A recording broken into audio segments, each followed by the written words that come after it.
Welcome very much to the FracRx booth. It's a pleasure having you here. Well, over the last few years, as we've built our microseismic practice, as we've gone out and monitored fracs and developed the dots in the box and the solutions that have gone on beyond that, we've continually had our clients tell us that the nature of the business, of the oil business, is changing. It used to be that finding reserves, replacing your reserves, finding that future production was how you judge success. But judging that success has changed now, driven by the marketplace. Now it's about generating cash flow. No longer are companies rewarded for making the big finds. They're rewarded for producing at the lowest barrel. Why? Because for some reason the investment community, we have convinced them that oil and gas are unlimited. And that as we run out of oil and gas, as reserves go down, well, we technologists, we're so damn smart, we're going to replace those reserves. We're going to find new ways to produce hydrocarbons. So there's an unlimited supply. Consequently, you are no longer rewarded for finding, you're rewarded for producing at the lowest barrel. Okay, so producing at the lowest barrel means finding the best, the most optimum way of placing your wells, of drilling the spacing right to leave no hydrocarbons behind, but not over drilling. This is what our clients have been telling us. And for a long time, fault reactivation, losing wells, you don't want to have that happen. For a long time, these clients have been coming and saying, well, you can measure, you can do your monitoring, but how does that help me make more money? We've been able to describe the fracs using our microseismic technology, which I believe is still the best technology for creating an image of how you have stimulated your reservoir. We've been able to take that description and turn it into a prediction of what kind of hydrocarbon production, what the drainage volume will be, whether you're in danger of losing your well, as some of the papers we've shown at this booth have shown today. We've been able to do that. But in terms of prescribing how we would do a better frac, I was really at 6s and 7s as to how to judge what was better. Because simply producing more hydrocarbons is not better. There had to be a better metric. Our engineers were telling this, our clients were telling this. So what did we come up with? FracRx now is the formalization of the data analytics platform we've been building on top of our microseismic data for the last 16 years. It's getting all of those data analytics into one space where we integrate not just microseismic data, but the multi-physics data, all the different kinds of observations, measurements that you will make about your reservoir as you treat it in order to treat your resource better. But the key to FracRx is this realization of how you define better. And that better is a better ROI or a better NPV. And this is the module that we've added on to the end of our analytics to now help you, the operator, understand what your well spacing should be, what your stage spacing should be, whether you should pump longer or shorter, how much sand, how much fluid. Not just to produce more hydrocarbons. After all, service companies who say, pump longer, you'll produce more hydrocarbons. Ask them who's winning.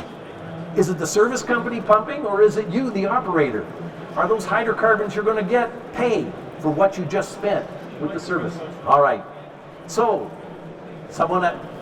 Tom, you came up and said, so what's the big difference between MSI and FracRx? Well, MSI will continue to be what I believe is the best tool, microseismic monitoring, the best practitioner of doing microseismic monitoring to image your fracs and your treated reservoir.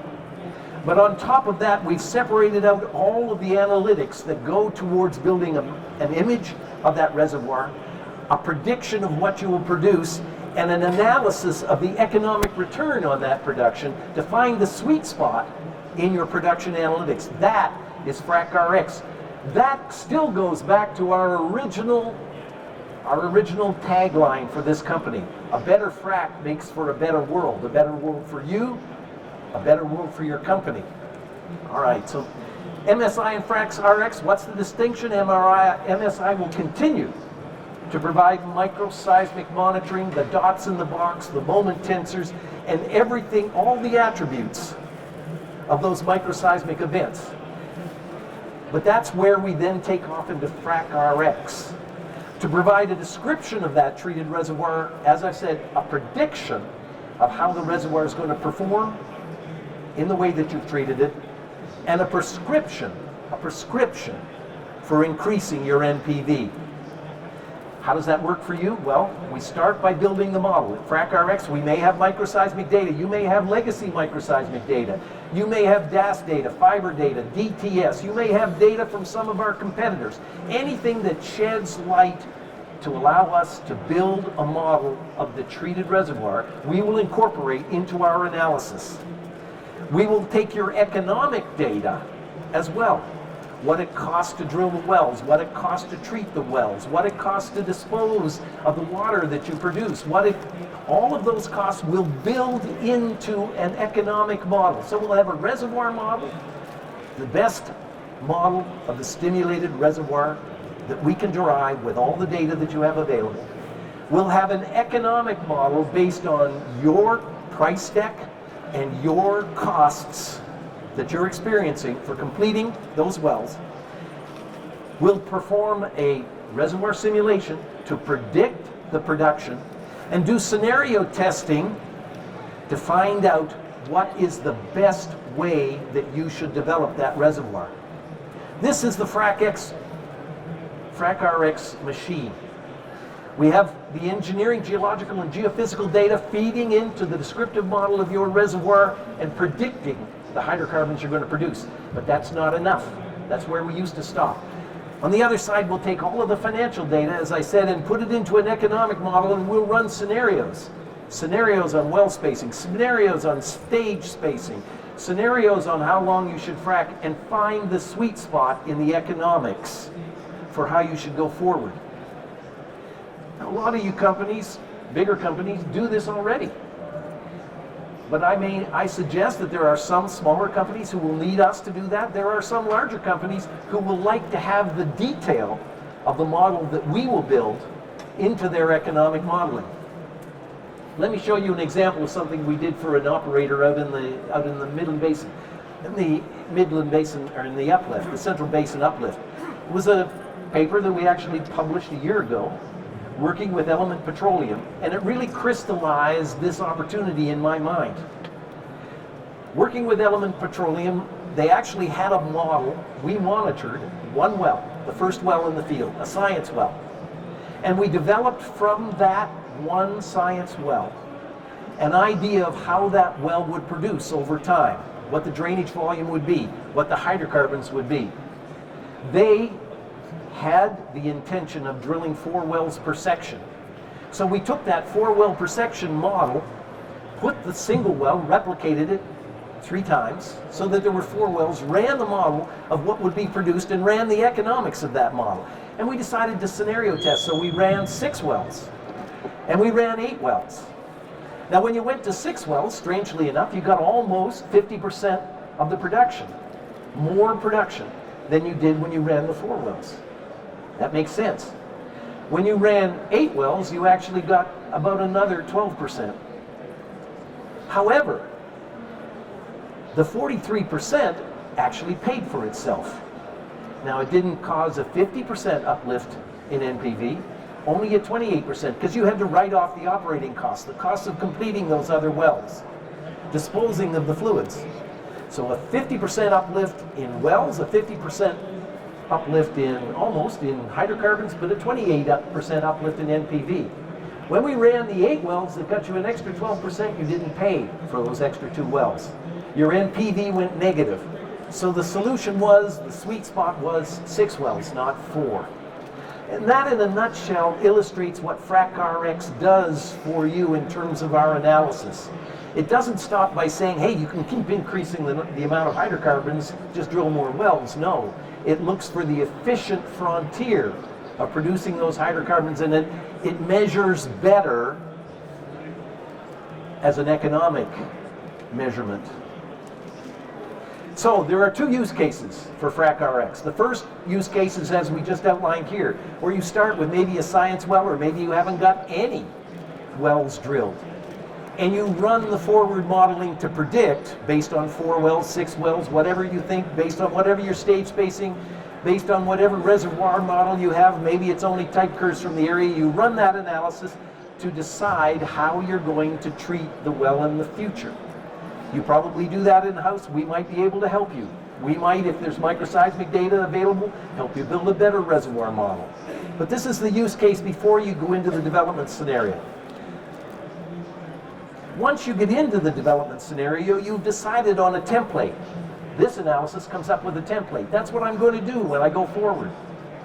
And a lot of the times, what happens when you go forward is you pump and pray. You have a template, and I'm going to run that template, damn it, no matter what happens. I'm going to turn that crank.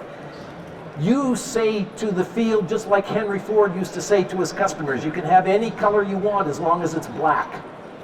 And I'm going to treat every well exactly the same. Now the problem with pump and pray is, well, will that one size really fit all? If you have that equivalent treatment, how do you account for the changes in geology as you go down the well? How do you account for what happens when a hose breaks and your pressure drops for a while? Or you can't keep up with the fluids because you can't get a fluid shipment. All of that leads, if you can't make those real-time adjustments, all of that leads to reduced capital efficiency. What do I mean by that? You end up with what we observe in the field these days. 5 to 10% recovery efficiency if you're lucky. 20% of your completions, accounting for 80% of your production. Frac hits that killed parent wells and parent-child interactions that you hear about over and over again, causing issues in your field. Cluster and well spacing that are either too large or too small, so that you're either spending too much money or leaving hydrocarbons behind. You can do better. This is the second use case. What if you could make every well be optimal? What if you had a template, but as you observed that template, you could change your treatment to make sure you were matching that template? An example, we took one well that we monitored. Here were the real results on the left from the field. We took that best stage, and we then replicated that best stage down the model. What did that cause? A 65% increase in hydrocarbons for almost zero increase in your investment. Because you're just pumping the same stage, but you're responding and tweaking the parameters. Some you might cut off because you met the template. Some you might pump a little bit longer. So almost zero change in price. So that all goes to the bottom line. What am I talking about here? I'm talking about the second use case being you've got a template. Now you monitor every stage and in real time adjust your template, adjust your pumping so that you match the template. Let's say your template's 2 hours. You've pumped for 2 hours and you still haven't got the extension out away from the wellbore that you expected. Then our recommendation would be keep pumping. Maybe. Because what we're going to do is we're going to use the history of the well to that point to predict what that extra 30 minutes of treatment is going to get you in terms of treated reservoir. What that extra 30 minutes of treatment is going to get you in terms of hydrocarbon production. And we're not going to stop there. We're going to run it through the economic model that we've already built and see what the NPV of that extra 30 minutes is. If it's not positive, we won't recommend you go forward. But if it's positive, we'll say keep pumping. Maybe after an hour. Given the response of the well, we're already seeing that your NPV is going south. And we'll tell you stop now and save that money. So FracRx can help you get more hydrocarbons at a positive return on investment, or maybe save you money by telling you to pump less time. Most of all, it adjusts for the unexpected and the change in geology so that you cook every stage just right. I like to think of it as the meat thermometer that you're sticking into the reservoir so that you make sure, as you're cooking that stage, that it gets done to perfection. So why FracRx then in summary? Well, the industry has pivoted, obviously, from finding reserves to finding cash. Strange. Increasing production, you already know this. Increasing production at any cost no longer cuts it. But the industry needs and wants and demanded from us something more substantive as a measure from our analysis than simply the stimulated reservoir volume, or even a prediction of what the hydrocarbons, the extra hydrocarbons you can get from that stimulated reservoir volume would be. We identify where costs can be reduced and NPV can be increased, and in real time we can save you money on your treatment program. I feel like Mattress Mac to all you Houston guys. Save you money on your treatment program by telling you what you've already matched the template you wanted. And in the long term, we can tell you through our experience, through developing a model that evolves with the treatments as we observe them, what your real well spacing and stage spacing and treatment parameters should be. But even then, respond in real time to how the geology has changed and to how the effects of other wells that you've treated in the area, how those are being seen on the well you're treating now. It's about drilling more profitable wells, folks. And what we like to say is, aha, one more? There we are. What we like to say is that at FracRx, it's your bottom line that is our measure of success, not our bottom line.